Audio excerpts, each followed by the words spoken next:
Shalom, saudara seiman, jemaat yang dikasihi Tuhan. Kembali lagi dalam ibadah online Gereja Bethel Tabernakel Kristus Gembala.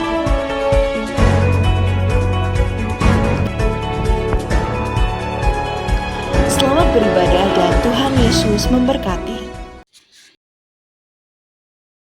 Sebelum ibadah dimulai, mari kita menyimak jadwal ibadah GBT Kristus Gembala Bululawang 2020 sebagai berikut. Ibadah-ibadah doa dilaksanakan agar hubungan umat dengan Tuhan terus terjalin baik secara komunal maupun pribadi.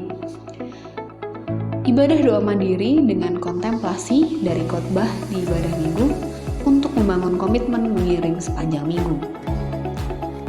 Selasa pukul 9 malam, kita laksanakan doa malam live Zoom dilayani oleh Pastor Yoswondo.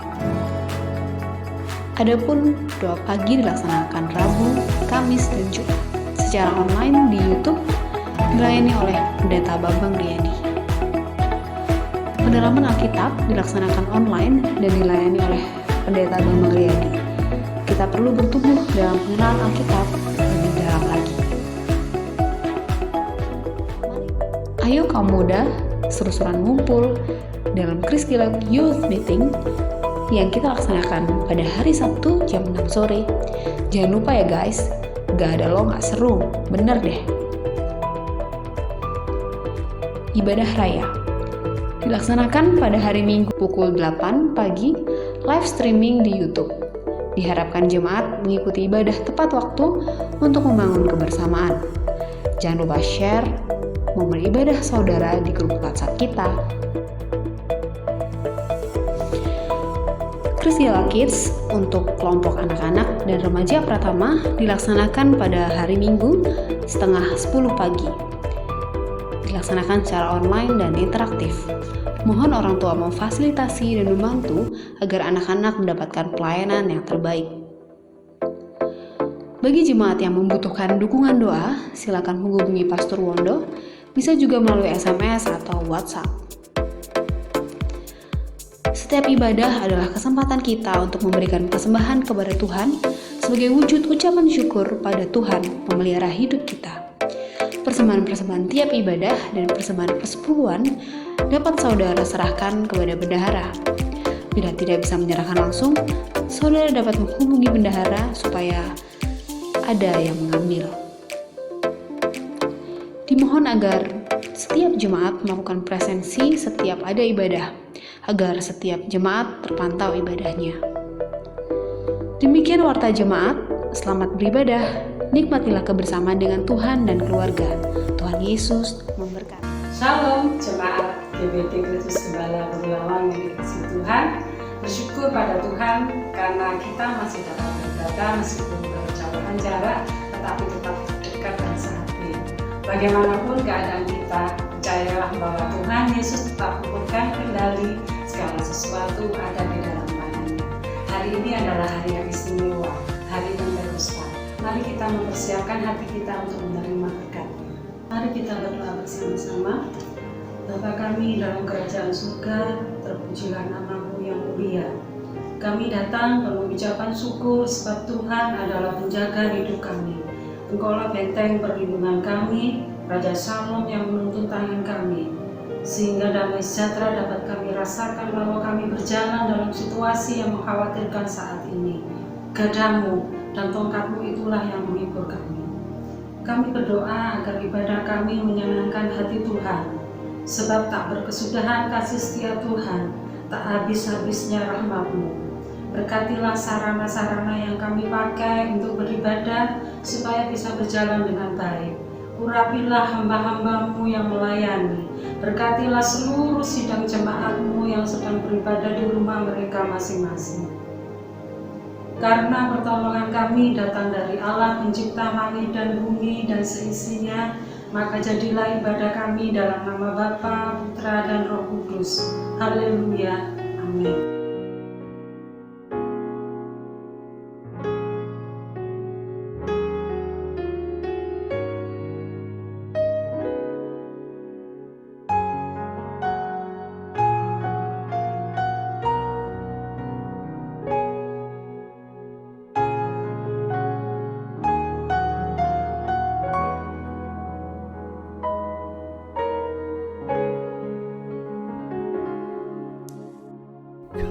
Kasih-Mu tiada bertepi,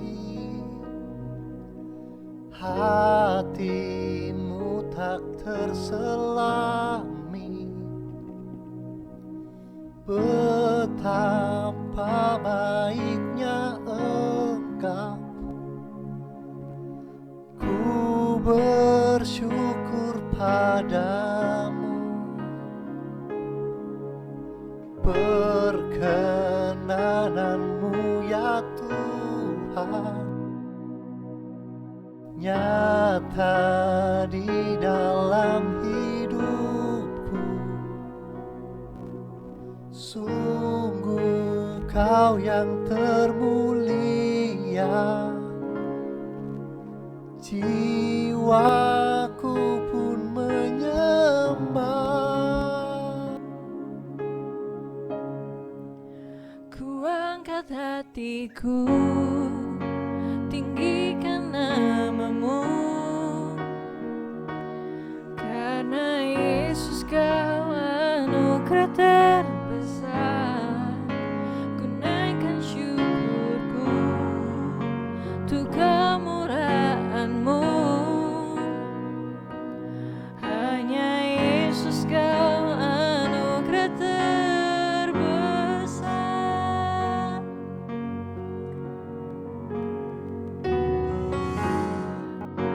Kasih-Mu tiada bertepi, hati-Mu tak terselami. Betapa baiknya Engkau, ku bersyukur padamu. Perkenanan-Mu ya Tuhan nyata di dalam hidupku.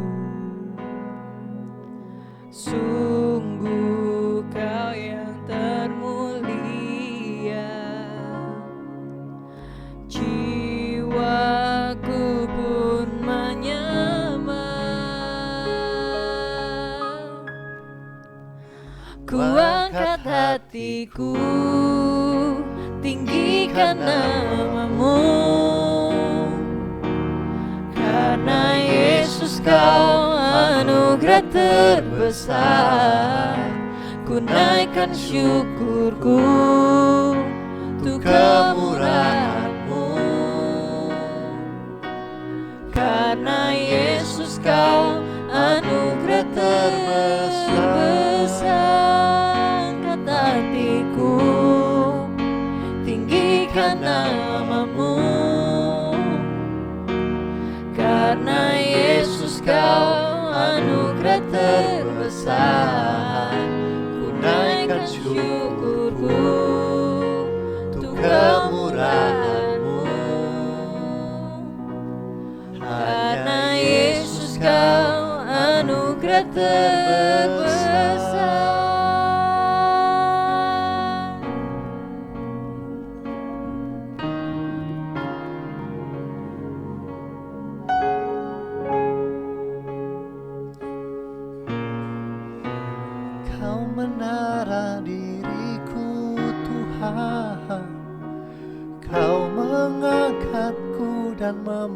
berikan segalanya. Kau berikan semuanya Tuhan, keselamatan yang daripadamu Tuhan. Ku tak pernah memintanya, ku tak pernah Tuhan membayangkannya. Kau yang bertahta di atas pujian, berkorban untuk menyelamatkanku. Kau tahu isi hatiku Tuhan. Engkau tahu aku penuh dengan dosa, namun Engkau tak pernah tinggalkan aku, selalu bersama diriku, mencintai aku Tuhan. Haleluya, aku ingin terus melayani Engkau, Allah yang dahsyat, Allah yang luar biasa. Cintamu ya Tuhan, pengorbananmu ya Tuhan. Oh Yesus, anugerahmu ya Tuhan. Haleluya, haleluya, haleluya, haleluya Tuhan. Nyawamu Tuhan, kasih-Mu Tuhan, keselamatanmu selama-lamanya.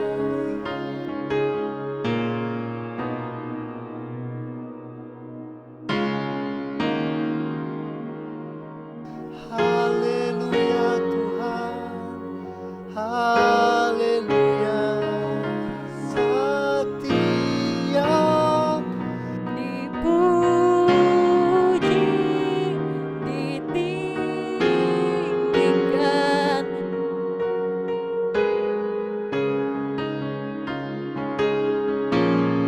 anugerahmu untuk jadi anakmu.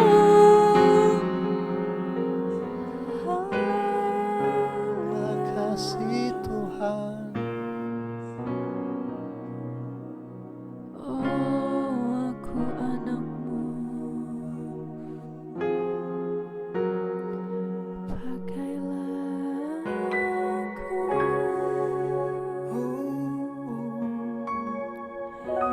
Yesusku, pakailah aku.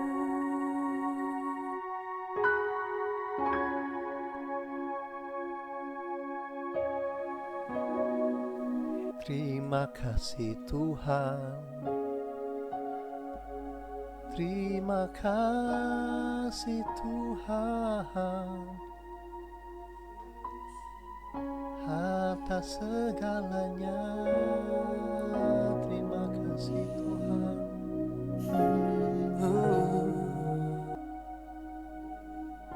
Oh, haleluya.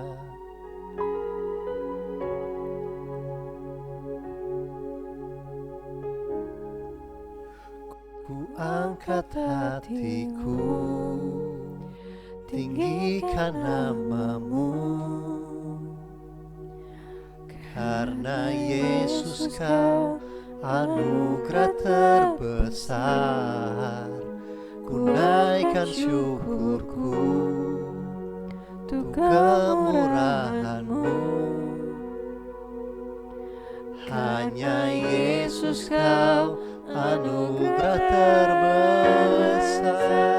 Ku angkat hatiku, tinggikan nama-Mu, karena Yesus Kau anugerah anugerah terbesar. Ku naikkan syukurku untuk kemurahan-Mu. Hanya Yesus Kau anugerah terbesar. Hanya Yesus Kau anugerah terbesar. Hanya Yesus Kau anugerah terbesar.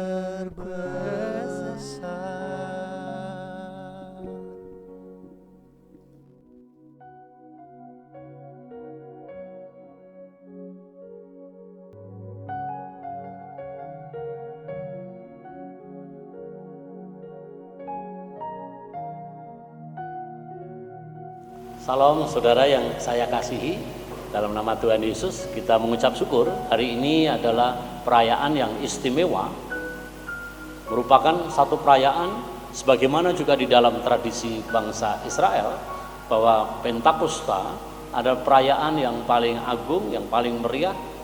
Oleh karena seluruh bangsa itu datang di kota Yerusalem untuk merayakan satu peristiwa, untuk mengingat akan karya yang besar bagaimana Tuhan Allah membebaskan mereka dari tanah Mesir menuju ke tanah yang dijanjikan Tuhan, dan mereka terus merayakan itu sepanjang tahun, di mana ada 3 perayaan sesungguhnya yang ada di dalam kehidupan bangsa Israel. Nah saudara, hari ini kita juga bersama-sama akan merayakan satu perayaan yang besar yang juga diperingati sepanjang sejarah gereja Tuhan, yaitu perayaan Pentakosta. Saudaraku yang saya kasihi dalam nama Tuhan Yesus Kristus, ketika Roh Kudus turun pada saat perayaan Pentakosta terhadap rasul-rasul dan juga orang percaya pada saat itu, ada banyak orang yang mendengar bagaimana mereka berbicara di dalam bahasa masing-masing. Ada orang yang mempertanyakan, saudara. Dan kita akan membuka di dalam kebenaran firman Tuhan dalam kitab Kisah Para Rasul pasal 2 ayat yang ke-12. Di sana dikatakan, mereka semua tercengang-cengang dan sangat termanggu-manggu sambil berkata seorang kepada yang lain, apakah artinya ini?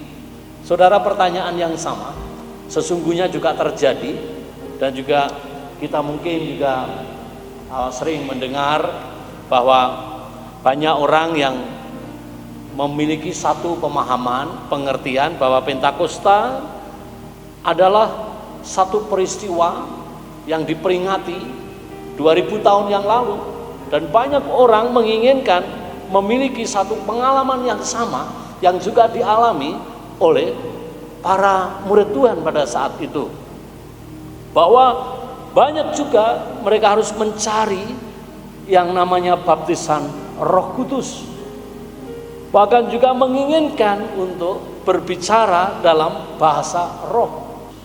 Saudara, mari kita melihat, karena untuk memahami akan hal ini maka kita harus melihat konteks bagaimana secara Alkitab akan arti Pentakosta.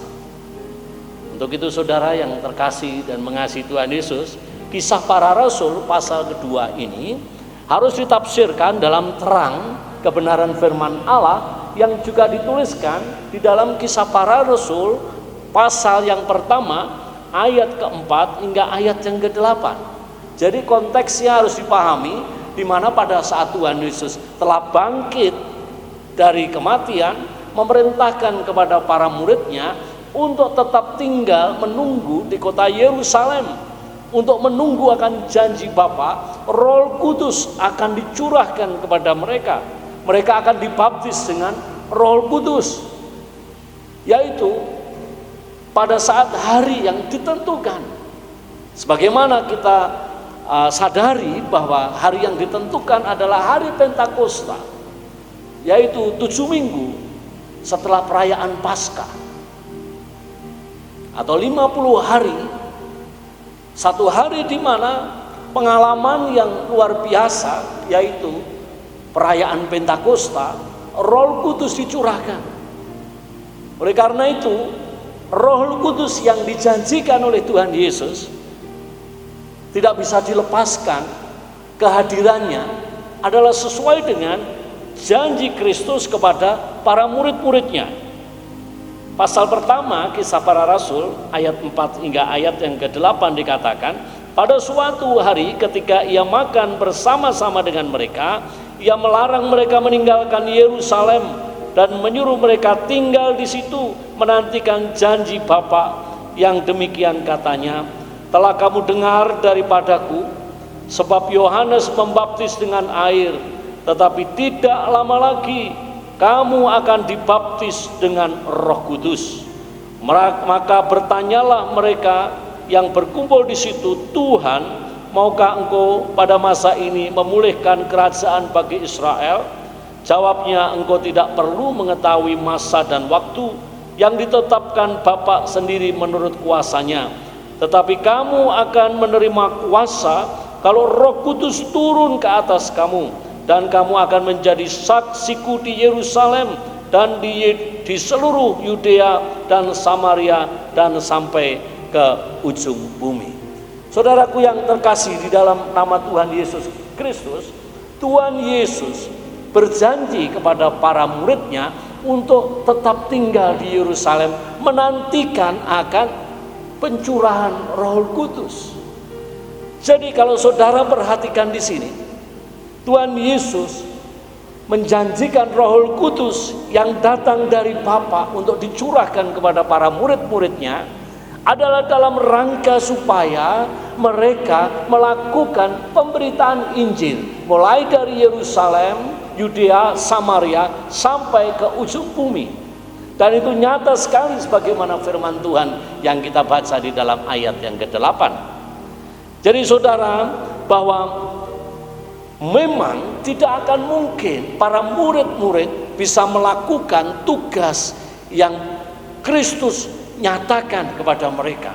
Oleh karena apa? Oleh karena memang mereka tidak akan pernah mampu melakukan semuanya itu.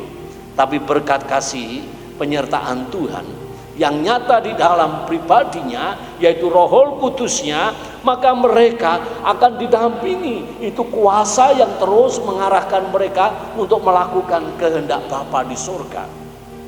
Saudara, menjadi saksi Kristus yang Tuhan amanahkan kepada para muridnya, di mana juga itu berarti mereka harus melakukan pemberitaan Injil. Tidak ada jalan lain kecuali mereka harus bergantung sepenuhnya kepada kekuatan yang mendampinginya, yaitu Roh Kudus yang dijanjikan oleh Tuhan Yesus. Hal ini nampak sekali dan sesuai dengan janji Tuhan Yesus yang diberitakan atau diberikan kepada mereka, saudara. Jadi sebelumnya Tuhan Yesus berjanji bahwa Tuhan Yesus akan mengaruniakan Roh Kudus kepada mereka, akan mengutus Roh Kudus untuk mendampingi mereka. Di dalam Injil Matius, dalam amanah agung yang terakhir, nyata sekali bagaimana Tuhan Yesus berkehendak bahwa Tuhan Yesus akan menyertai mereka sampai akhir zaman. Di dalam amanah agung diungkapkan di sana, yaitu pasal 28 Injil Matius ayat yang sampai ayat yang ke-20. Tuhan Yesus mendekati mereka dan berkata, kepadaku telah diberikan segala kuasa di surga dan di bumi. Karena itu pergilah, jadikanlah semua bangsa muridku dan baptislah mereka dalam nama Bapa dan Anak dan Roh Kudus, dan ajarlah mereka melakukan segala sesuatu yang telah kuperintahkan kepadamu, dan ketahuilah aku menyertai kamu senantiasa sampai kepada akhir zaman. Saudara yang saya kasihi dalam nama Tuhan Yesus Kristus, ini adalah anugerah yang terbesar.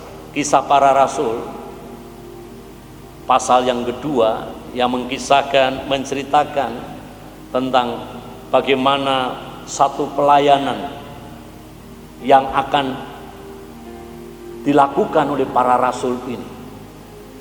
Sebelum mereka melakukan satu karya amanah agung, mereka harus terlebih dulu mendapatkan pencurahan Roh Kudus. Karena apa, saudara? Karena memang ini adalah periode baru, menandakan satu zaman era yang baru, hubungan Allah Bapa di sorga dengan umatnya. Pentakosta adalah menandaskan akan terbitnya zaman baru, yaitu zaman Roh Kudus. Jadi kegenapan roh dalam umat Allah adalah sesungguhnya memberikan kekuatan, memberdayakan mereka. Supaya apa? Supaya mereka dilayakkan, dimampukan untuk bersaksi bagi hormat kemuliaan nama Tuhan, yaitu bagi seluruh bangsa. Jadi arti Pentakosta, saudaraku, adalah Allah memperlengkapi gerejanya dengan kuasa Roh Kudusnya, sehingga nama Tuhan dipermuliakan bagi segala bangsa. Jadi titik tolak di dalam hari Pentakosta atau perayaan Pentakosta adalah sebenarnya tertuju pada bagaimana misi Kristus itu dijalankan. Jadi arah tujuannya adalah supaya nama Tuhan Yesus Kristus sebagai Tuhan dan Juru Selamat itu dikenal, dan pengenalan akan Tuhan itu nyata bagi seluruh bangsa. Saudara, saya rindu untuk saudara membaca bagaimana sesungguhnya suasana yang begitu dahsyat di dalam peristiwa Pentakosta ini sudah dinubuatkan jauh hari sebelumnya. Ini adalah satu misteri yang Tuhan bukakan, yang Tuhan rindukan untuk dialami, sehingga kerinduan yang begitu besar ini, di mana seluruh manusia ada di bumi dirindukan untuk mengalami dan mendapatkan satu pengenalan akan pribadi Tuhan Allah. Saudara, ini sebenarnya adalah sesuatu yang sangat tidak mungkin sekali. Mengapa? Karena kita tahu di dalam perjanjian lama hubungan Allah dengan umatnya itu sangat eksklusif. Namun ternyata di dalam pemberitaan firman Tuhan yang dinubuatkan oleh Nabi Habakuk itu nyata sekali akan kerinduan Tuhan bagi umat di seluruh dunia, dan itu dimungkinkan peristiwa yang dinubuatkan melalui Habakuk ini dinyatakan pada saat hari Pentakosta. Karena itu saudara perhatikan di dalam Habakuk pasal 2 ayat yang ke-14 dikatakan di sana, sebab bumi akan penuh dengan pengetahuan tentang kemuliaan Tuhan seperti air yang menutupi dasar lautan. Saudara, ini sungguh dahsyat. Dan oleh karena itu saudaraku, bahwa jika kita memahami dengan baik peristiwa sejarah yang luar biasa saat Pentakosta, saat perayaan Pentakosta itu terjadi, maka saudara, kita melihat bagaimana saat peristiwa itu terjadi, seluruh bangsa itu hadir di kota Yerusalem dan melihat akan kemuliaan Tuhan yang luar biasa. Mereka menyaksikan satu peristiwa sejarah, bagaimana karya Allah nyata, janji Allah digenapi. Dan ini memiliki makna yang begitu dalam. Karena itu ada 4 hal yang saya rindu untuk mengajak sidang jemaat semuanya untuk memperhatikan akan makna Pentakosta bagi kita orang percaya. Yang pertama adalah rencana Allah untuk dimuliakan di antara bangsa-bangsa. Jadi Pentakosta adalah Allah memiliki rencana untuk namanya itu dimuliakan di antara bangsa-bangsa. Untuk itulah Tuhan Allah membentuk gerejanya. Melalui gerejanya Tuhan merindukan namanya diagungkan, namanya dimuliakan. Untuk itu saudara, kita perhatikan di sini sebagaimana yang tadi saya kemukakan, di dalam tradisi bangsa Israel ada 3 perayaan yang besar, yaitu perayaan Paskah. Itu biasanya terjadi di musim semi, yaitu merayakan bagaimana bangsa Israel dibebaskan, dan juga untuk merayakan memberikan persembahan tentang hasil panen yang mereka dapatkan dari ladang mereka. Berikutnya saudara, perayaan yang terbesar adalah perayaan Pentakosta memang. Karena perayaan Pentakosta ini yang disebut juga perayaan pesta minggu, yang terjadi 50 hari atau 7 minggu setelah hari Paskah atau perayaan Paskah. Yang ketiga adalah perayaan Tabernakel. Saudara, ini biasanya pada musim gugur. Itu sekitar bulan September atau Oktober. Kalau Paskah itu kita tahu itu dirayakan pada bulan Maret atau April, dan saat ini bulan Mei kita merayakan perayaan Pentakosta. Jadi Pentakosta adalah pesta sebenarnya. Pentakosta ini adalah panen awal di mana orang Yahudi mempersembahkan kepada Tuhan buah-buah pertama dari biji-bijian. Jadi Pentakosta itu bukan perayaan yang biasa, tapi perayaan yang teragung. Saya ingin saudara yang terkasih untuk membuka di dalam kitab Imamat. Saya juga membayangkan bahwa ini ternyata satu perayaan yang amat besar, yang tidak sembarangan, dan ini dirayakan dengan hal yang luar biasa. Di dalam Alkitab pun disebutkan bahwa ini satu pesta yang besar.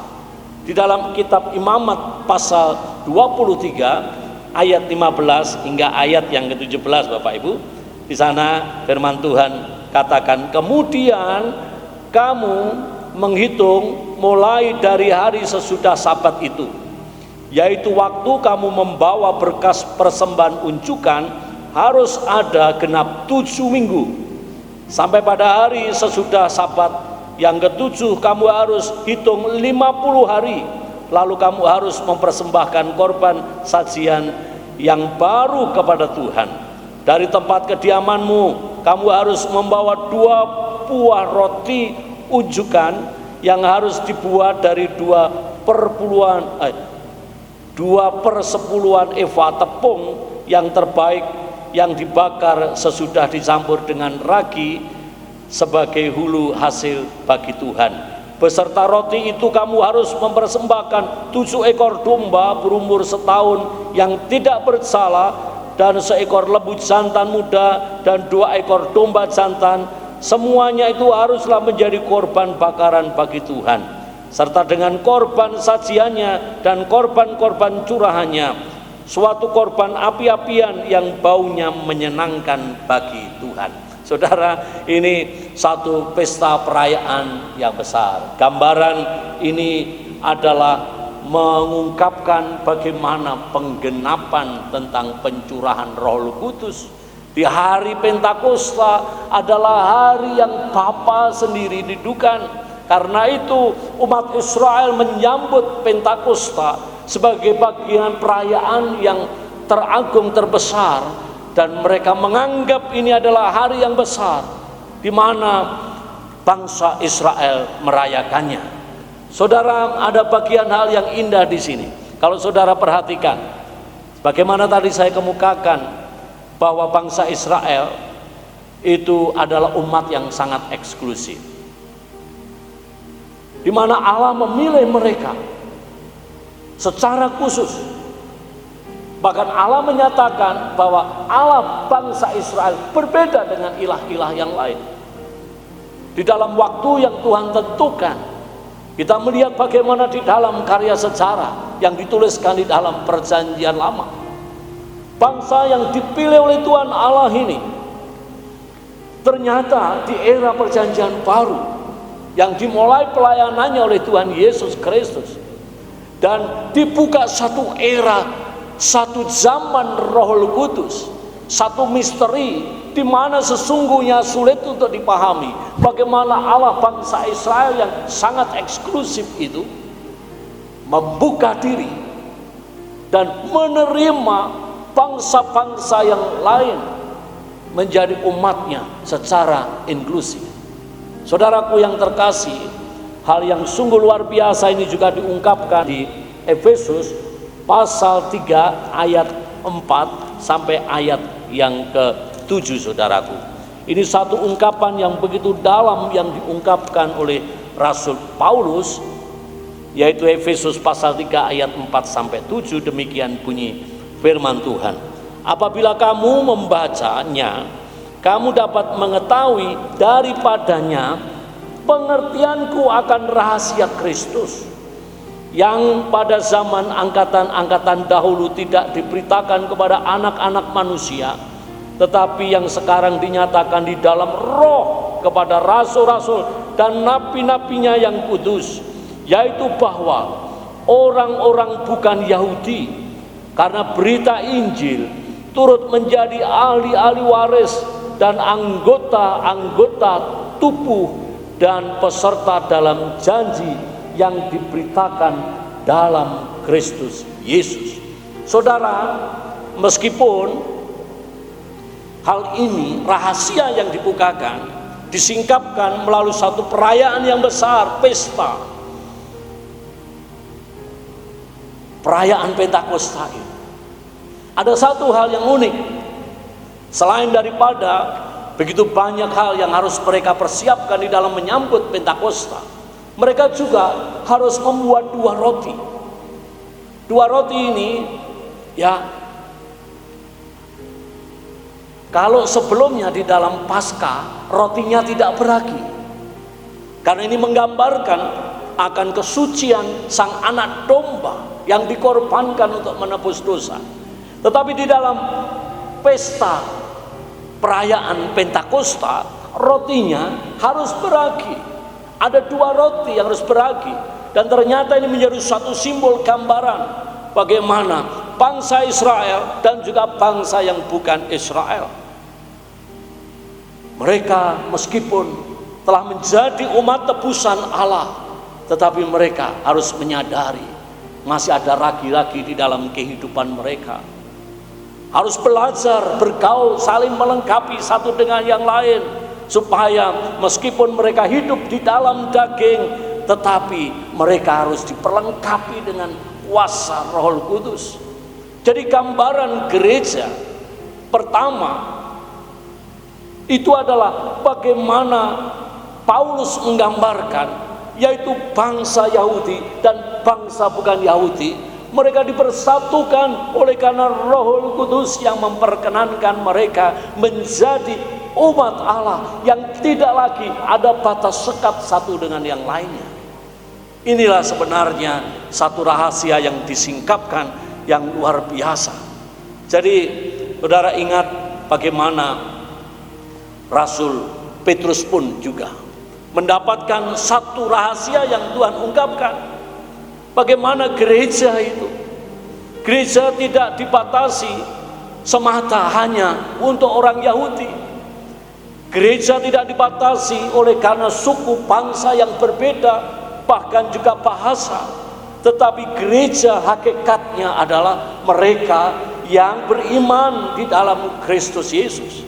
Di dalam Injil Matius pasal 16 ayat yang ke-18, firman Tuhan katakan, "Dan aku pun berkata kepadamu, engkau adalah Petrus, dan di atas batu karang ini aku akan mendirikan jemaatku, dan alam maut tidak akan menguasainya." Mengapa Tuhan katakan? Jadi gereja yang didirikan di atas pengakuan para rasul, dalam hal ini kita melihat diwakili oleh Rasul Petrus, yaitu tentang kesaksiannya akan Kristus Yesus, adalah sarana yang dipakai oleh Tuhan untuk membawa Injil kepada bangsa-bangsa dan menghasilkan kemuliaan bagi nama Tuhan di seluruh dunia. Jadi kita perlu mengingat di sini Bapak Ibu Saudara yang terkasih, bahwa tujuan gereja Tuhan bukanlah untuk berfokus pada diri sendiri atau mencari kebahagiaan atau dalam rangka untuk mendapatkan keselamatan semata.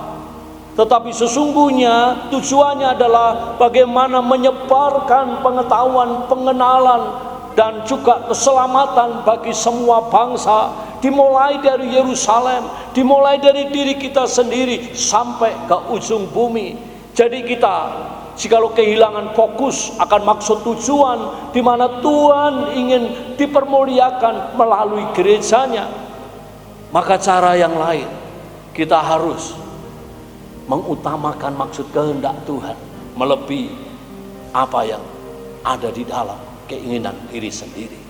Saudara, poin yang kedua, jadi ruang lingkup rencana Tuhan adalah bagi semua bangsa. Oleh karena itu, kita jangan kehilangan fokus akan tujuan Tuhan ketika kita kembali mempelajari kisah para rasul. Di awal saya juga bertanya-tanya, kalau Bapak Ibu perhatikan di dalam kisah para rasul pasal yang kedua ini, yaitu terutama ayat 9 sampai ayat yang ke-11, Bapak Ibu perhatikan di sana, itu banyak kota-kota yang disebutkan, banyak wilayah yang disebutkan, mulai dari Partia, Media, Elam, dan seterusnya, Asia. Ayat 9 sampai ayat 11, kalau Bapak Ibu perhatikan, nampak sekali membosankan itu. Mengapa Lukas harus menulis secara rinci, secara detail dan panjang daftar nama, kota, daerah, wilayah, bahkan juga kerajaan-kerajaan yang diungkapkan, negara-negara bangsa yang diungkapkan, mulai dari timur Israel sampai di sekitarnya dan di luar juga tanah Israel. Saudara, kalau saudara perhatikan, ternyata hal ini sesungguhnya kunci yang rahasia yang ingin disikapkan, bahwa ternyata Tuhan, kerinduannya ruang lingkup rencana Tuhan untuk dipermuliakan adalah tertuju bagi semua bangsa. Ayat yang kelima, Bapak Ibu perhatikan, waktu itu di Yerusalem diam orang Yahudi yang saleh dari segala bangsa di bawah kolong langit. Saudara, di bawah kolong langit yang diwakili oleh mereka yang datang dari berbagai macam bangsa. Orang Yahudi setiap perayaan khusus teristimewa, perayaan Pentakosta, mereka datang di kota Yerusalem. Mereka merayakan dengan pesta yang begitu besar. Saudara, orang-orang dari setiap bangsa ini di bawah kolong langit adalah orang-orang yang saleh, orang-orang yang takut. Saudara, saya membayangkan bahwa mereka sesungguhnya, apa yang dimaksudkan dengan orang saleh, tidak hanya takut kepada Tuhan, mereka pun juga harus memberikan persembahan yang begitu besar.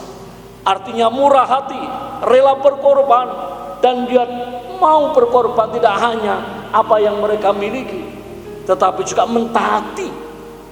Mereka harus datang di kota Yerusalem dari wilayah di mana mereka tinggal, itu jarak yang jauh dan tentu membutuhkan pengorbanan, tidak hanya tenaga, biaya, tetapi juga waktu yang secara khusus mereka datang hadir. Oleh karena itu, firman Tuhan, Lukas menuliskan, waktu itu di Yerusalem diam orang-orang Yahudi yang saleh dari segala bangsa di bawah kolong langit. Saudara, Roh Kudus dicurahkan, tapi pada saat itu sesungguhnya mereka belum tahu bahwa Mesias itu telah datang, Mesias itu telah mati, Mesias itu telah bangkit. Karena itu Tuhan menggarami mereka, mencurahkan mereka dengan kuasa Roh Kudus-Nya, supaya hatinya dilunakkan, dibentuk, sehingga mereka dipersiapkan untuk mendengar berita karya keselamatan, di mana buah sulung akan khotbah yang dilakukan oleh Rasul Petrus itu diberkati oleh Tuhan, sehingga semua orang yang mendengarnya bertobat. Mereka diperkenalkan oleh Petrus siapa sesungguhnya Yesus Kristus Sang Mesias.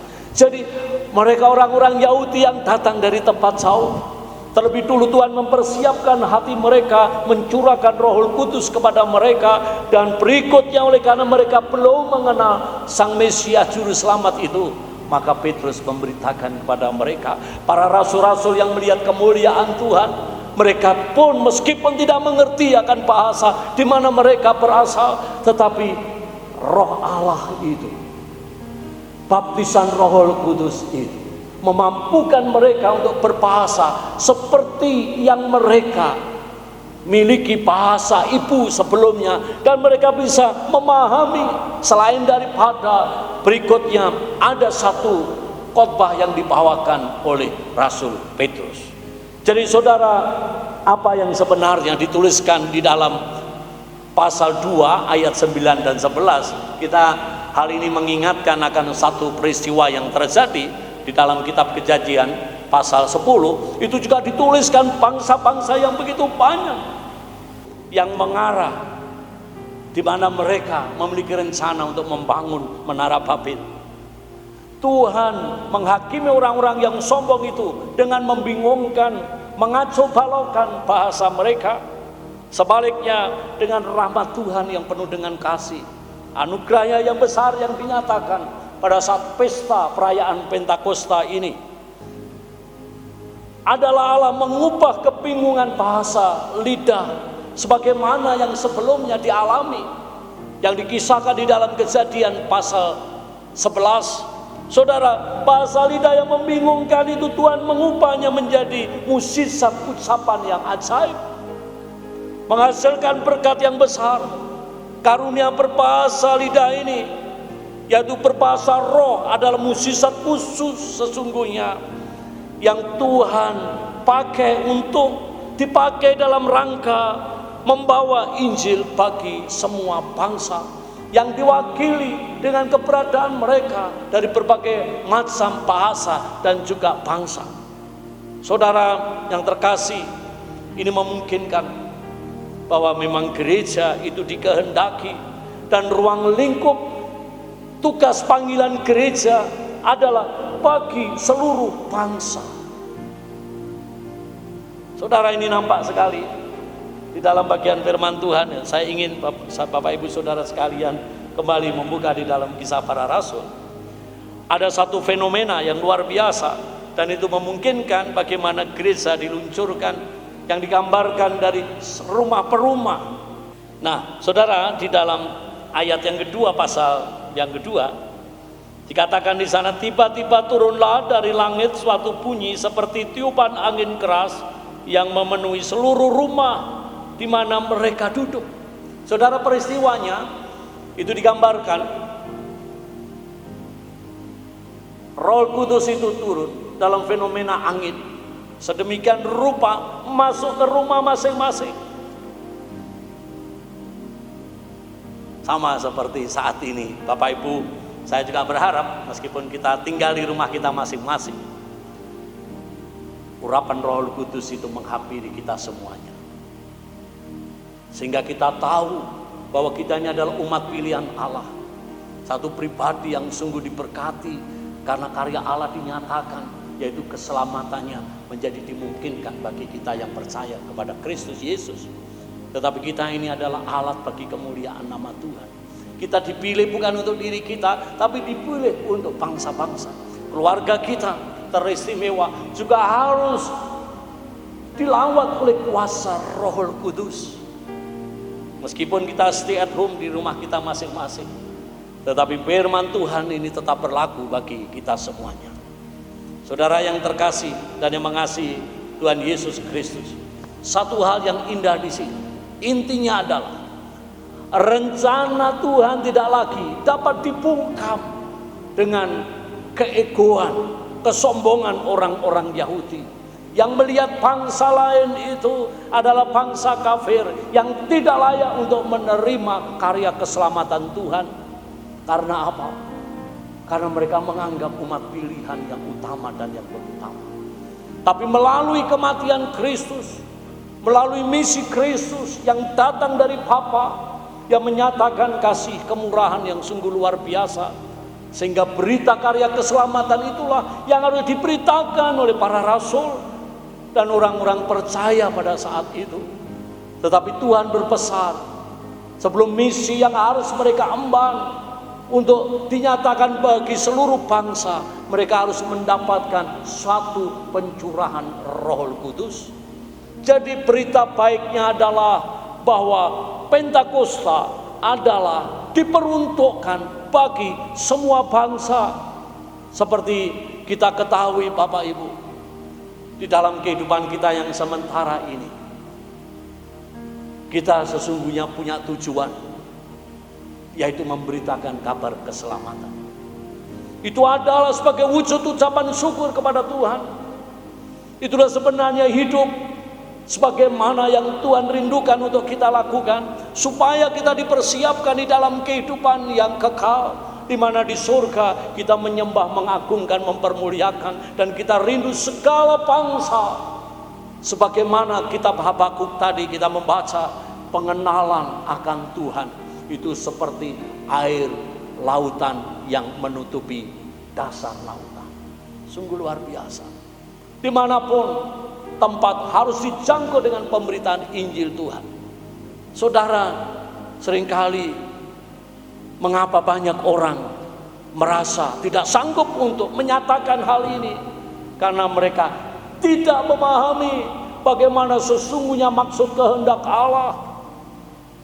Bagaimana sesungguhnya Allah telah mengaruniakan kuasa yang luar biasa. Dan untuk itu tujuan yang mulia, di mana Tuhan Allah rindu dipermuliakan namanya bagi seluruh bangsa itu. Bapak Ibu, poin yang ketiga mari kita lihat. Roh Kudus itu adalah pribadi Allah Tritunggal.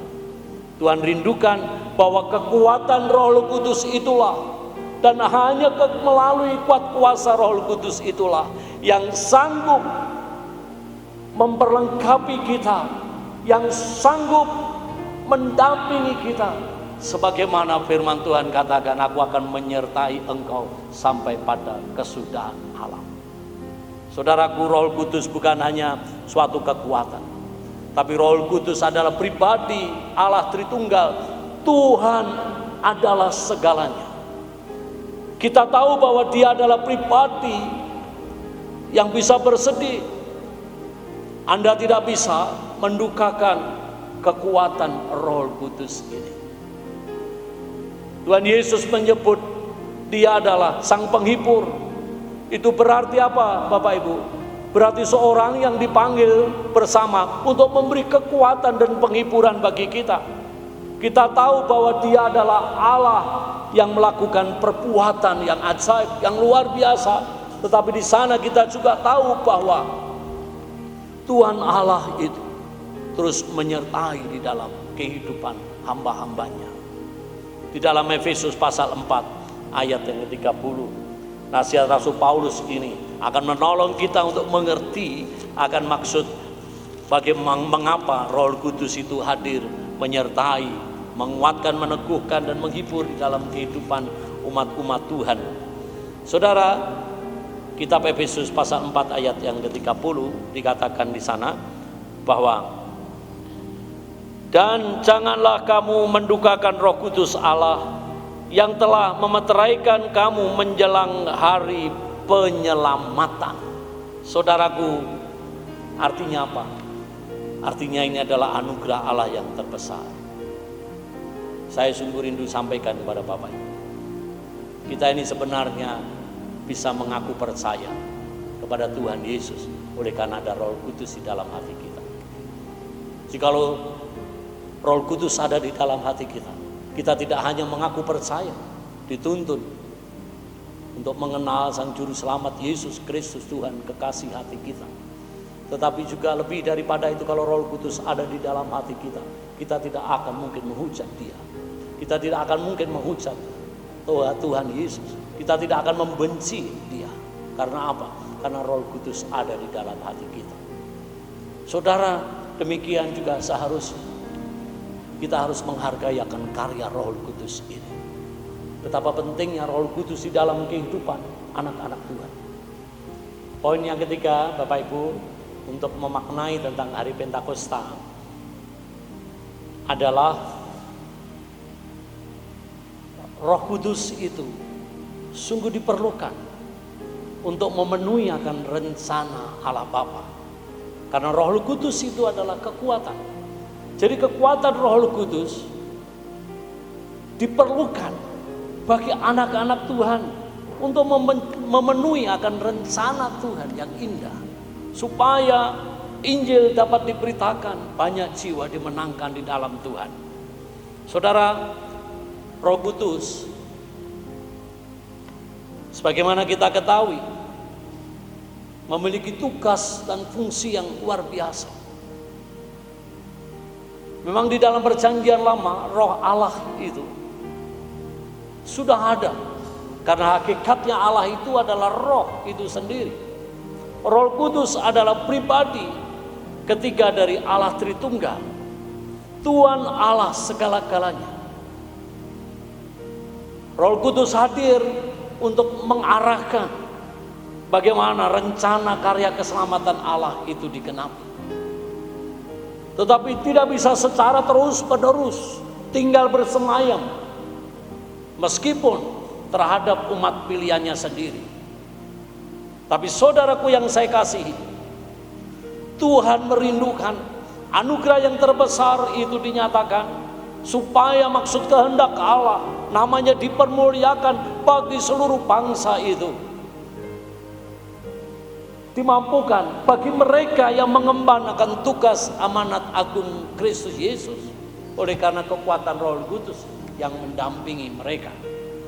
Saudara, saya ingat apa yang diungkapkan Tuhan Yesus, betapa sungguh luar biasa Bapa Surgawi itu. Berkat anugerah yang terbesar yang Tuhan nyatakan bagi kita, oleh karena memang Roh Kudus memberi kekuatan penghiburan, mendampingi terus kita, bahkan membentuk kehidupan kita untuk layak di hadapan Dia. Itu nyata menjadi berkat yang tertinggi, yang teragung, yang termulia. Dan kita bisa baca di dalam Injil Lukas pasal 11 ayat yang ke-13 ungkapkan di sana. Jadi, saudara, mungkin saya perlu jelaskan sedikit. Ini sesungguhnya berkaitan tentang hal berdoa. Dalam perikop ini diungkapkan, bapak yang baik itu, kalau anaknya minta ikan tidak mungkin diberi ular. Kalau minta telur tidak mungkin diberi kalajengking. Bapak di dunia saja bisa memberi yang terbaik untuk anaknya, apalagi bapak di surga. Dan yang terbaik, yang termulia, yang olehnya kita dihantar untuk mengenal juru selamat, yang olehnya kita dibentuk bahkan menyerupai seperti Kristus sendiri, ada Roh Kudus. Betapa sungguh ini anugerah yang terbesar yang Tuhan nyatakan bagi kita anak-anaknya. Sehingga di dalam Injil Lukas pasal 11 ayat yang ke-13 dikatakan, jadi jika kamu yang jahat tahu memberi pemberian yang baik kepada anak-anakmu, apalagi Bapakmu yang di sorga, Ia akan memberikan Roh Kudus kepada mereka yang meminta kepadanya. Saudara, ini sekali lagi adalah anugerah Tuhan yang begitu besar. Perayaan Pentakosta adalah sebenarnya momen transisi yang sebelumnya murid-muridnya para rasul bersama dengan Kristus, Kristus menyertai mereka mengikuti kemanapun Kristus pergi. Kasih penyertaan Tuhan tidak berhenti di dalam tubuh fisik kedagingan Kristus.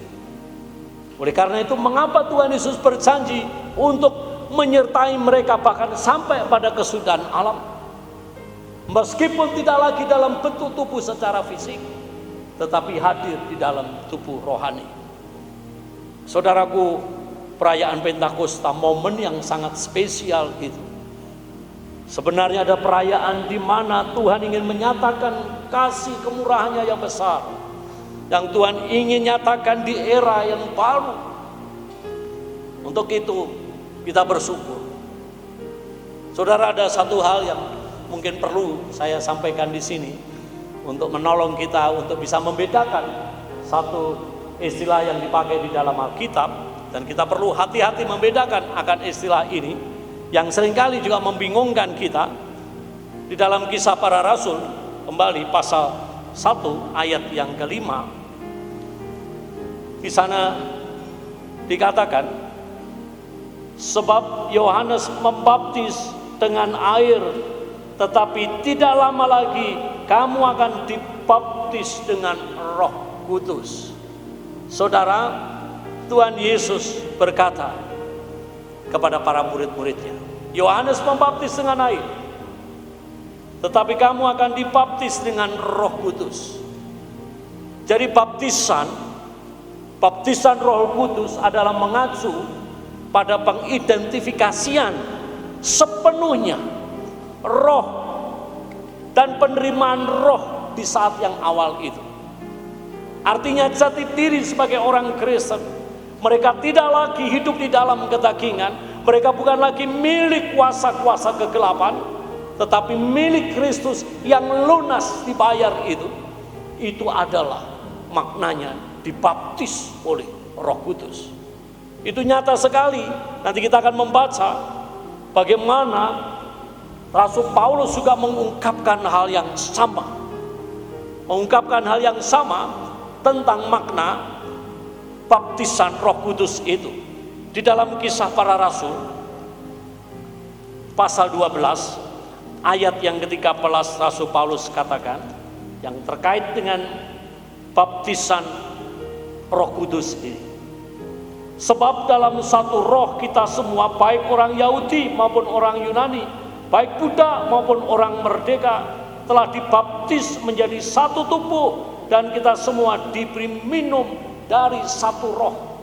Saudaraku yang terkasih, jika baptisan roh ini dianggap sebagai pengalaman khusus yang spesial, pengalaman yang boleh membuat kita ini merasakan sesuatu hal yang begitu aneh, sebagaimana yang dialami oleh para rasul, dan kita mengejar hal itu. Paulus tidak akan pernah mengatakan hal ini jikalau itu mengacu pada satu peristiwa yang khusus, yang spesial. Tapi justru Rasul Paulus katakan apa? Dalam ayat 13, sekali lagi Bapak Ibu kita perhatikan, karena ini seringkali membingungkan banyak orang Kristen. Pasal 12 surat Korintus yang pertama ayat yang ke-13. Sebab dalam satu roh kita semua, baik orang Yahudi maupun orang bukan Yahudi, baik Buddha maupun orang merdeka, telah dibaptis menjadi satu tubuh, dan kita semua diberi minum dari satu roh. Jadi orang Yahudi maupun orang Yunani, jika mereka menerima Kristus, itu artinya mereka dibaptis oleh Roh Kudus. Jadi bukan mengacu pada satu peristiwa tertentu. Jadi perjanjian baru, di dalam Alkitab perjanjian baru tidak pernah memerintahkan orang percaya untuk dibaptis dengan Roh Kudus. Pengalaman itu bukan itu yang kita cari. Baptisan Roh Kudus itu bukan sesuatu hal yang spektakuler, pengalaman yang harus kita alami secara khusus. Baptisan Roh Kudus itu sepenuhnya sesungguhnya adalah tindakan Allah sendiri yang dilakukannya oleh Bapa, sehingga yang bersangkutan atau kita bisa menerima anugerah karya keselamatan Allah. Untuk itu saudara yang terkasih di dalam nama Tuhan Yesus Kristus, tidak mengherankan jika Rasul Paulus mengajarkan kepada jemaat Tuhan di Korintus, karena mereka sudah ada di dalam Kristus, menjadi umat pilihan Allah, itu artinya mereka telah menerima Roh Kudus.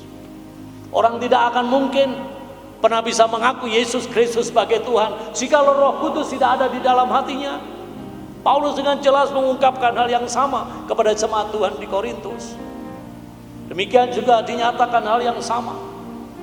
Jikalau kita milik Kristus, itu artinya hidup kita bukan di dalam kedagingan, tetapi kita hidup di dalam roh. Kalau kita mengaku percaya, itu artinya kita sudah menjadi anak-anak Allah. Itu berarti ada kuasa yang dicurahkan, yaitu kuasa Roh Kudus bagi kita. Saudara, ini penting sekali.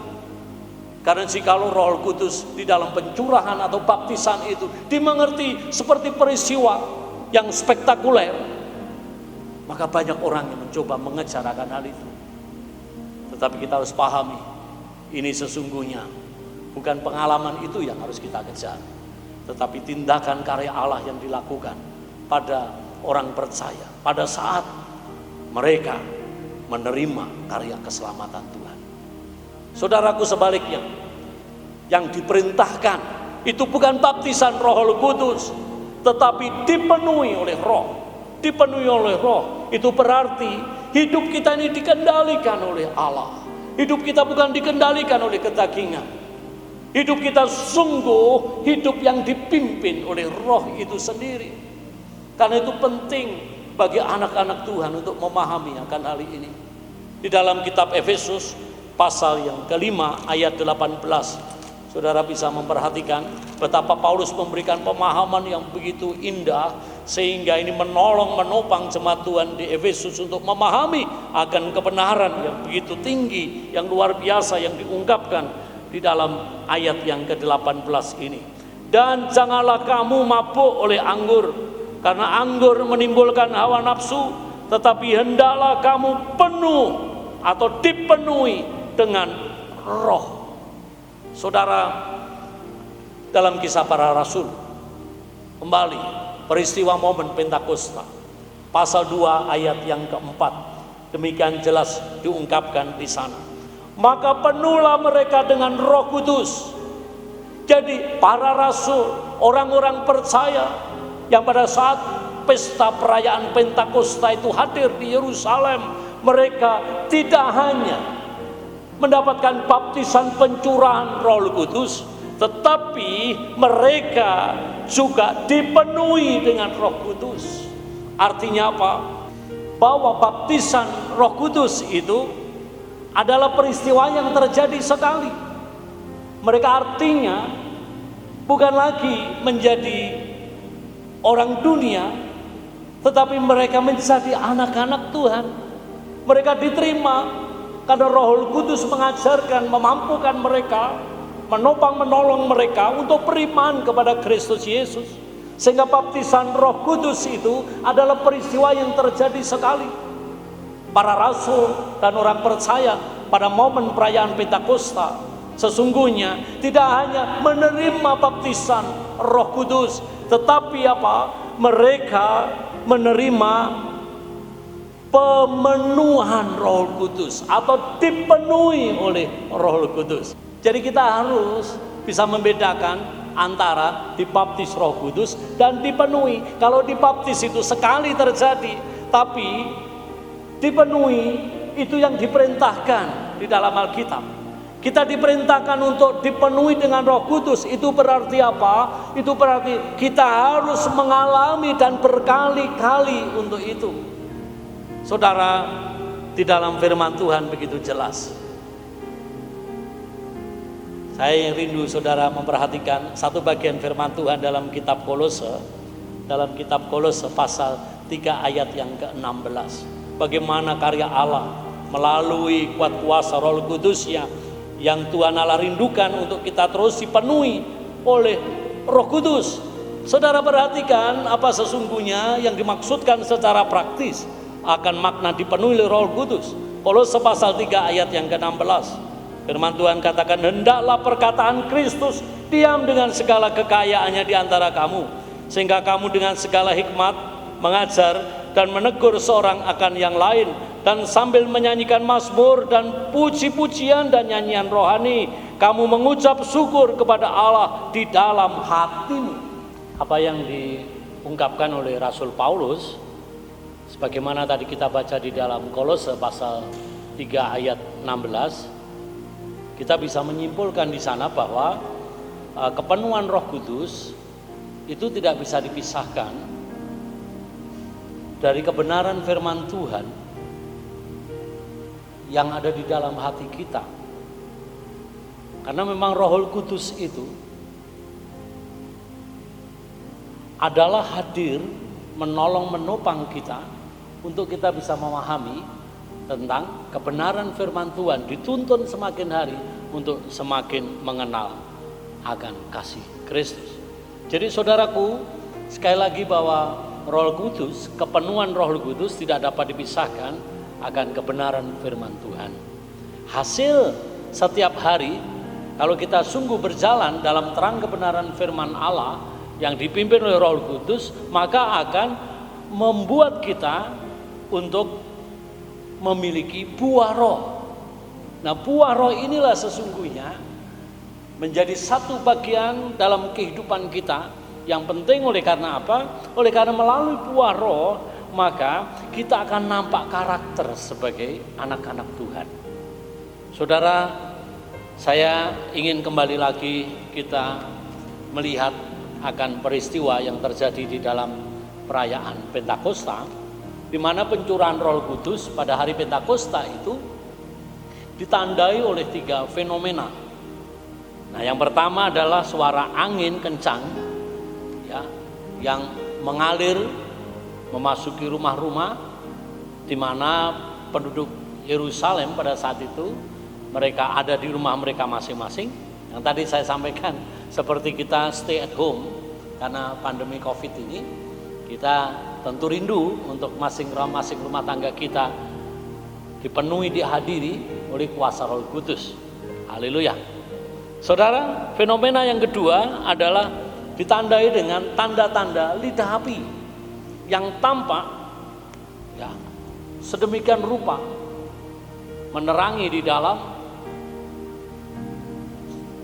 situasi kondisi yang terjadi pada saat itu. Berikutnya, mukjizat berikutnya, pada saat perayaan Pentakosta atau pencurahan Roh Kudus, saudara melihat fenomena yang kedua adalah mereka itu berbicara dalam bahasa asing, yang mana sebelumnya mereka belum pernah belajar, di mana mereka yang mengerti, mengenal terlebih dulu siapa Yesus Kristus, mereka bisa memberitakan pribadi Kristus kepada bangsa-bangsa yang sesungguhnya bahasanya tidak mereka pahami.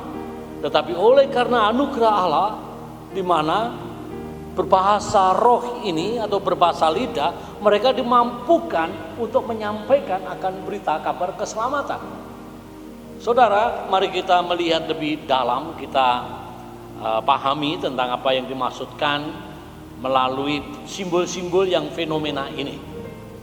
Saudara, mengapa hal ini perlu saya sampaikan? Oleh karena memang banyak di antara kita di mana pemahaman baptisan Roh Kudus seringkali disalah mengertikan dengan kepenuhan Roh Kudus. Bahkan ada banyak orang yang berupaya memahami fenomena ini, hanya satu saja yang mereka harapkan, yaitu berbahasa roh. Namun tentang tanda yang mana nggak bisa dipisahkan karena ketiganya menjadi satu kesatuan akan peristiwa Pentakosta yang terjadi, yaitu tentang yang berupa fenomena berupa angin dan juga berupa api. Nah, saudaraku, hal ini penting sekali untuk kita pahami karena kejadian ini, peristiwa fenomenal ini sesungguhnya memiliki makna yang begitu dalam, dan kita diingatkan akan arti sesungguhnya yang berkaitan tentang kuasa Roh Kudus atau kekuatan Roh Kudus, pribadi Tritunggal Allah itu sendiri. Saudaraku, suara angin yang deras yang dahsyat itu adalah merupakan satu gambaran yang tidak terlihat. Sebagaimana kita ketahui, kita ini bisa merasakan akan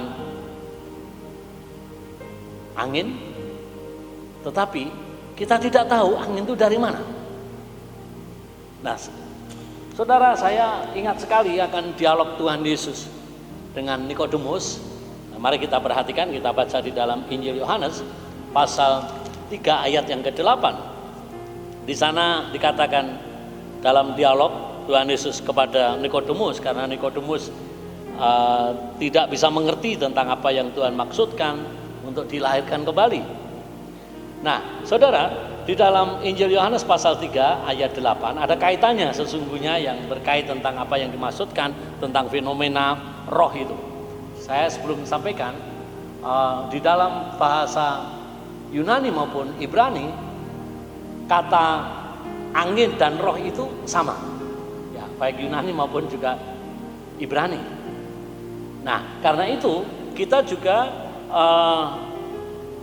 untuk memahami tentang Pentakosta atau pencurahan Roh Kudus atau baptisan Roh Kudus pada saat itu tidak bisa dilepaskan tentang fenomena yang terjadi.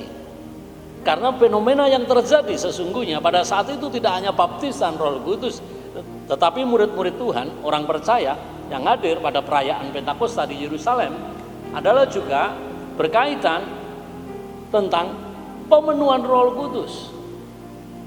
Nah, dua hal ini bisa kita lihat, kita pahami, dan kita akan tertolong melalui fenomena. Yang pertama adalah tentang angin. Nah, kembali di dalam Injil Yohanes pasal 3 ayat 8, di sana dikatakan, angin bertiup kemana ia mau dan engkau mendengar bunyinya, tetapi engkau tidak tahu dari mana ia datang atau kemana ia pergi. Demikianlah halnya dengan tiap-tiap orang yang lahir dari Roh. Saudara yang saya kasih, Roh Kudus itu memang diibaratkan seperti angin. Kekuatannya sungguh besar, sungguh dahsyat. Tetapi kita nggak bisa melihat. Kekuatannya sungguh luar biasa, tetapi kita hanya bisa merasakan efeknya saja. Saudara, maksudnya apa? Salah satu efek yang sungguh luar biasa, yang kuat, yang dahsyat ini, yang bisa memberikan satu kehidupan yang baru, kehidupan rohani yang diperbarui, yaitu kesadaran dari akibat dosa yang mematikan kehidupan orang yang belum percaya di dalam Tuhan. Bahkan juga bisa juga mematikan terhadap mereka yang hidupnya tidak di dalam kuat kuasa pimpinan Roh Kudus. Jadi angin itu yang bisa atau bisa hadir di mana saja, itu menggambarkan tentang kuasa Roh Kudus yang begitu luar biasa. Kita tahu akan kekuatannya yang hebat, tetapi kita tidak tahu dari mana arah angin itu. Kuasa Roh Kudus juga seperti itu. Roh Kudus memiliki kekuatan kuasa yang begitu hebat, tetapi kita tidak tahu. Artinya Roh itu bisa hadir kapan saja, di mana saja. Karena memang sesungguhnya Roh Kudus memiliki kuasa untuk hadir sesuai dengan kehendaknya, tujuan mengapa hadir. Nah, untuk itu saudaraku yang saya kasihi, saya juga diingatkan ada satu peristiwa yang luar biasa yang diungkapkan di dalam kitab Yeskiel pasal 37. Itu kisah ini menarik sekali karena diungkapkan di sana tentang bagaimana tulang-tulang yang kering itu bisa dihidupkan. Saudara perhatikan bagian ayat 9. Pasal 37 dikatakan, maka firman-Nya kepadaku, bernubuatlah kepada nafas hidup itu. Nafas hidup itu. Bernubuatlah hai anak manusia dan katakanlah kepada nafas hidup itu. Beginilah firman Tuhan Allah, hai nafas hidup, datanglah dari keempat penjuru angin dan berhembuslah ke dalam orang-orang yang terbunuh ini supaya mereka hidup kembali. Saudara, ini tulang belulang. Jadi nafas hidup dipanggil. Roh Kudus itu yang tadi saya sampaikan, ya, roh dengan nafas itu atau roh dengan angin, baik dalam bahasa Yunani maupun Ibrani, kata padanannya adalah sama. Untuk itu saudara, fenomena ini sungguh unik dan ternyata kehadiran Roh Kudus memiliki satu maksud yang besar. Tadi saya katakan kekuatannya luar biasa, tapi kita tidak tahu dari mana itu datangnya. Tetapi akan bisa membangunkan, dan dalam perjanjian lama kitab Yeskiel diungkapkan itu bisa menghidupkan kembali. Fenomena yang kedua itu muncul seperti lidah api. Saudara, apa sebenarnya dimaksudkan lidah api? Lidah api dalam firman Tuhan itu menunjukkan akan kekudusan Tuhan. Jadi Tuhan Allah hadir, Tuhan Allah yang mulia itu hadir. Saudara, peristiwa Musa, saat itu Musa ada di padang belantara, dia sedang memelihara ternaknya, dia melihat semak yang terbakar, tapi ternyata semak itu tidak terbakar. Itu menggambarkan bagaimana Allah yang mulia, Allah yang luar biasa, kesuciannya, keagungannya, keadilannya itu sungguh sangat menakjubkan. Api itu bisa melakukan haruskah api itu bisa membakar sesuatu yang tidak baik, kecuali dalam Alkitab Mazmur nih. Ya, umurnya itu digambarkan satu tingkatan iman yang tinggi. Demikian juga saudara, Roh Kudus itu hadir, membuat kita juga memiliki terang, membuat kita juga memiliki satu semangat hidup yang membara. Kita ingat di dalam kebenaran firman Tuhan yang ditulis di dalam kitab Wahyu, bahwa kita dilarang sebagai anak-anak Tuhan yang percaya, tanda di mana Kristus itu hadir dalam kedaulatan kuasanya melalui Roh Kudus adalah kita memiliki semangat. Maka kita bersyukur dari dua fenomena yang kita lihat pada saat perayaan Pentakosta, yaitu berupa angin dan juga berupa api. Kita melihat api dalam Pentakosta menggambarkan satu perlambangan akan kekuatan kesucian Tuhan melalui pemberitaan firman Allah. Jadi lidah-lidah api di sini adalah menggambarkan bagaimana kekuatan Allah yang terus menerangi di dalam setiap hati mereka dibangunkan, supaya dengan demikian mereka bisa menyambut tentang berita pemberitaan tentang kabar kesukaan. Jadi saudara yang saya kasihi, yang berikutnya tandai pada saat perayaan Pentakosta itu adalah mereka juga, fenomena berikutnya adalah berbahasa roh. Berbahasa roh, saudara. Jadi sepanjang sejarah gereja kita melihat bahwa ketika fenomena ini sebenarnya memiliki satu perlambang yang memiliki maksud dan tujuan yang jelas. Roh yang berdaulat telah bergerak dan tidak terlihat seperti angin, di mana dia menghendaki untuk membawa kebangunan rohani. Selalu di mana Injil diberitakan untuk memurnikan akan umat Tuhan, untuk disulut kembali dengan api Roh Kudus.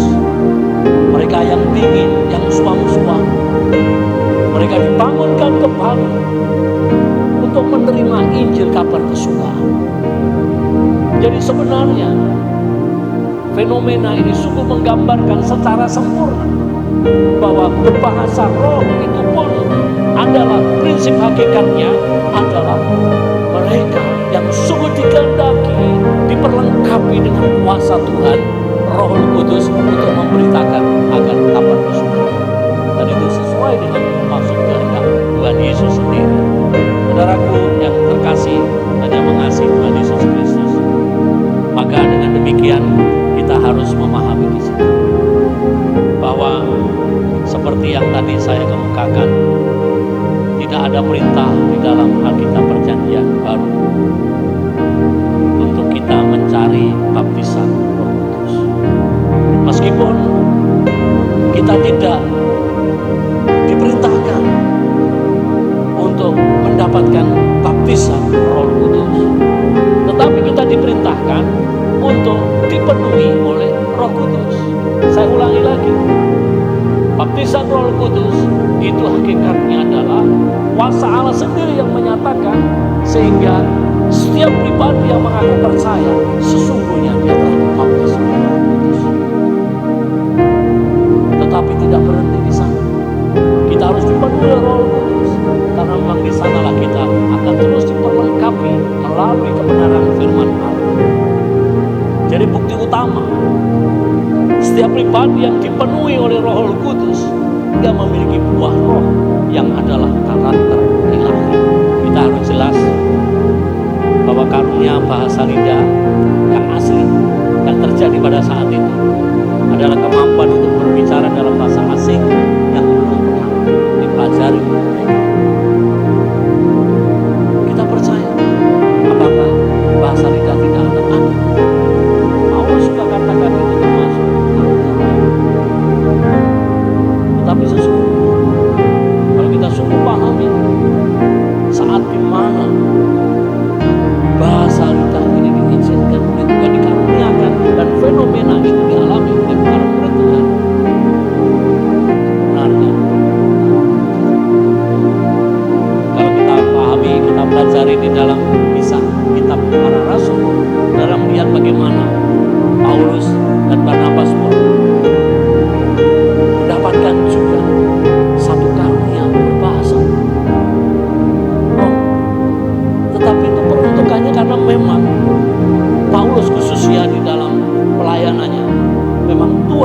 supaya apa yang dia sampaikan itu bisa dipahami dengan jelas.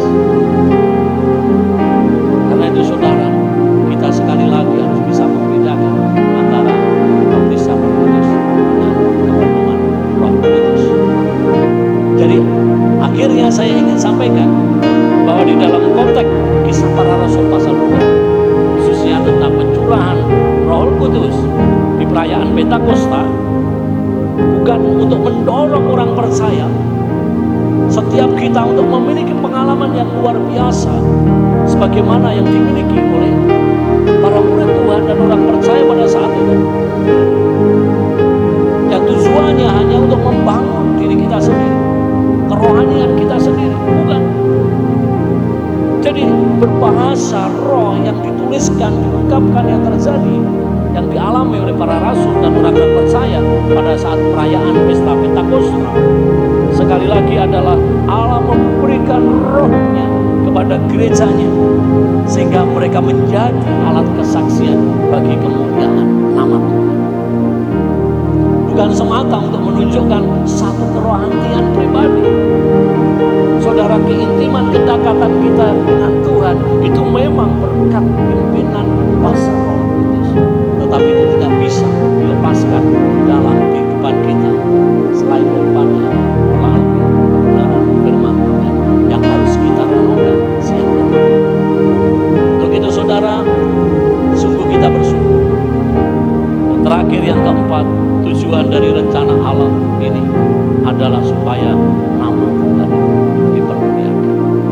Orang Yahudi dari semua bangsa sesungguhnya mereka ingin mendengar akan berita karya perbuatan Allah yang perkasa. Mari kita melihat kebenaran firman Tuhan. Kita ambil di dalam kitab Kisah Para Rasul, baik Kisah Para Rasul pasal yang kedua ayat yang ke-11. Bagaimana hal ini dinyatakan? Mereka semuanya tercengang-cengang dan sangat termangu-mangu sambil berkata seorang kepada yang lain, apakah artinya ini? Apakah artinya ini? Saudara, tadi saya juga katakan, mereka saat mendengar banyak orang yang memberikan pemahaman penjelasan, dan itu memang Tuhan kehendaki, oleh karena memang mereka belum mengerti.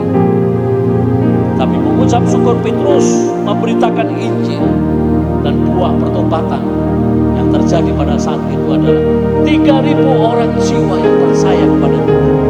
Jadi ini jelas maksudnya bahwa alasan di mana Tuhan mencurahkan Roh Kudusnya itu adalah bukan semata untuk membangun kerohanian kita secara pribadi semata, tetapi mengaksa kepada kita untuk kita dipimpin, diarahkan, bahkan kita tetap diberikan satu hikmat marifat untuk mengerti kebenaran firman Tuhan, supaya kita terus diperlengkapi, supaya kita memiliki buah rohani, yaitu karakter ilahi.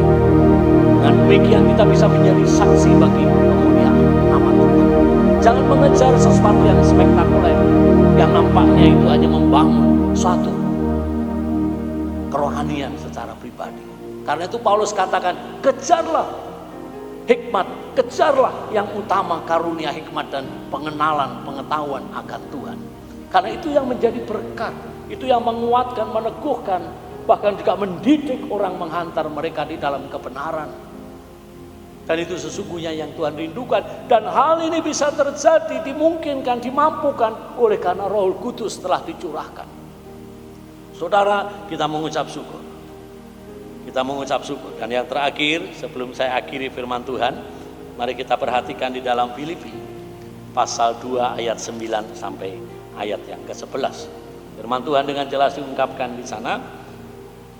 Itulah sebabnya Allah sangat meninggikan dia dan mengaruniakan kepadanya nama di atas segala nama, supaya dalam nama Tuhan Yesus bertekuk lutut segala yang ada di langit dan yang ada di atas bumi dan yang ada di bawah bumi, dan segala lidah mengaku Yesus Kristus adalah Tuhan bagi kemuliaan Allah Bapa.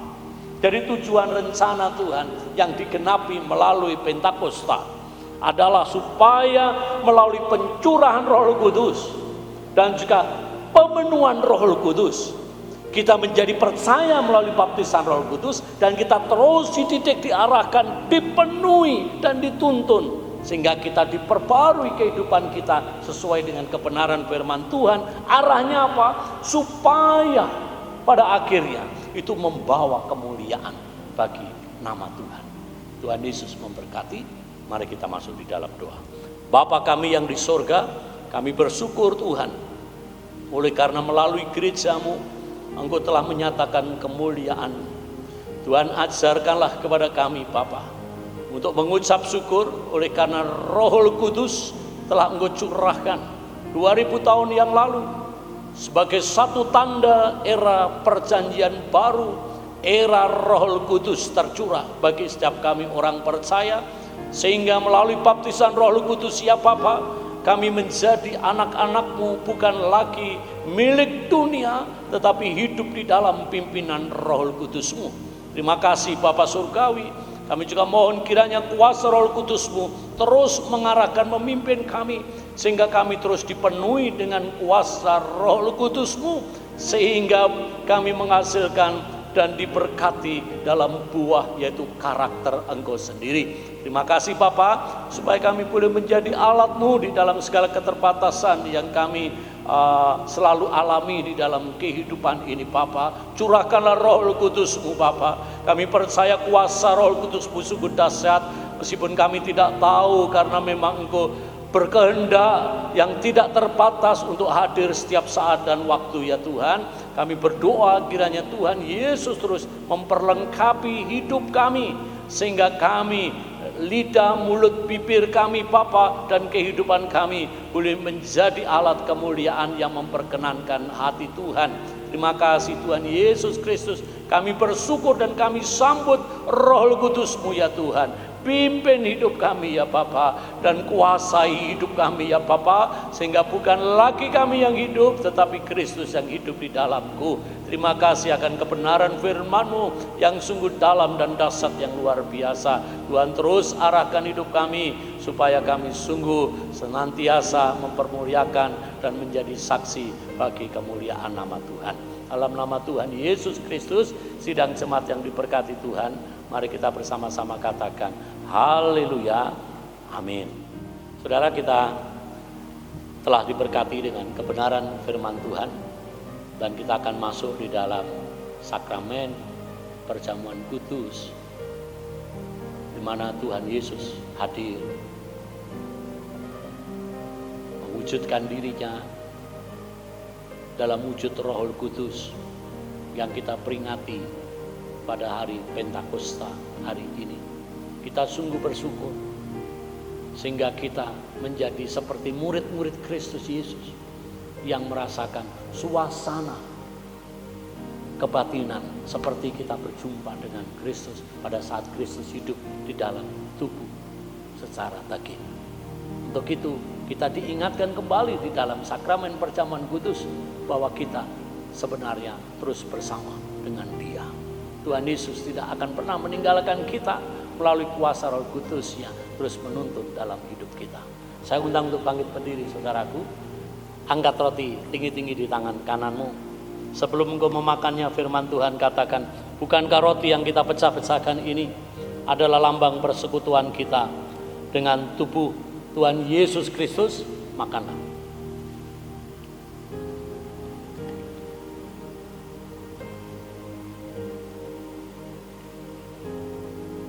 Saudara, kita sungguh mengucap syukur. Apapun tantangan, kesulitan, hambatan yang kita hadapi, tetap nyatakan misi Kristus di muka bumi ini. Karena kita diselamatkan bukan semata untuk supaya kita masuk dalam kerajaan surga, tetapi Roh Kudus dicurahkan supaya hidup kita menjadi saksi. Kita tetap bersemangat untuk memberitakan Injil kabar kesukaan Tuhan. Cawan darah Kristus mengingatkan akan kasih kemurahan Tuhan yang luar biasa. Cawan ini juga mengingatkan akan sukacita di dalam melayani Tuhan. Untuk itu saudara yang saya kasihi, angkatlah cawan di tangan kanan. Sebelum engkau meminumnya, Firman Tuhan katakan, bukankah cawan pengucapan syukur ini yang atas yang kita ucapkan syukur adalah lambang persekutuan dengan darah Tuhan Yesus Kristus. Haleluya. Minumlah di dalam iman.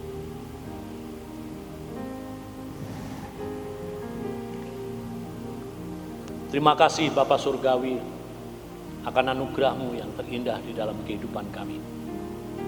Engkau berkati, Engkau pimpin terus supaya persekutuan kami sebagaimana yang dilambangkan di dalam sakramen perjamuan kudus, kami diingatkan kembali bahwa darah dan tubuh-Mu sudah menjadi bagian yang tidak terpisahkan di dalam kehidupan kami. Kami bersyukur ya Tuhan Yesus Kristus. Itu berarti kami tidak sendiri di dalam menjalani kehidupan ini, tetapi kasih penyertaan-Mu melalui kuasa Roh Kudus-Mu terus menyertai di dalam kehidupan kami. Segala tantangan rupa kesulitan yang dihadapi oleh khususnya sidang jemaat-Mu, kiranya Tuhan mencurahkan pertolongan bagi mereka. Tuhan Yesus, Engkau beri kekuatan penghiburan. Engkau terus mengingatkan dan memberi kepada mereka hikmat, marifat, akal budi, supaya mereka tetap ada di dalam pimpinan kuasa Tuhan.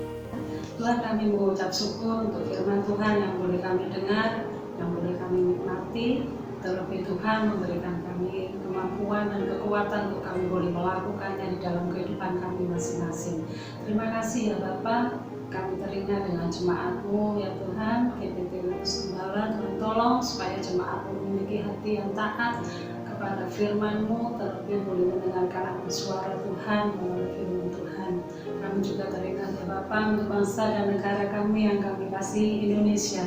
Tuhan tolong pemerintah ya Tuhan, dari Presiden, para menteri dan seluruh kabinet Tuhan yang saat ini sedang memperjuangkan bangsa kami sudah sedang diuji ya Bapa dengan COVID-19. Tuhan tolong beri hikmat bagi pemimpin kami, berikan kebijakan, kebijaksanaan Tuhan, supaya situasi ini boleh cepat berlalu bagi bangsa kami.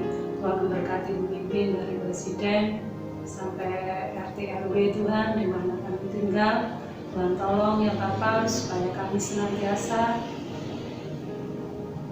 boleh takut akan Tuhan, bahwa kehidupan kami boleh senantiasa Tuhan lindungi dan sertai setiap saat. Terima kasih ya Bapa.